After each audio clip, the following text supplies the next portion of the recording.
লাইফের প্রত্যেকটা মানুষ এবং প্রত্যেকটা মোমেন্ট আমাদেরকে কিছু না কিছু শেখায়। যেমনটা আমার ভাইয়ের এক্স নেপালি গার্লফ্রেন্ড, ও আমাকে শিখিয়েছিল এই নেপালি ডিশটা বানানো।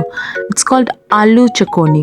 তো আজকে আমরা বানাচ্ছি আলু চকনি। খুবই সিম্পল বাট খুবই চটপটা। এটা আমাদের টেস্ট বাডের সাথে একদম পারফেক্ট যায়। You can have it with rice, you can have it just খালি খালি, your wish. So let's see the recipe.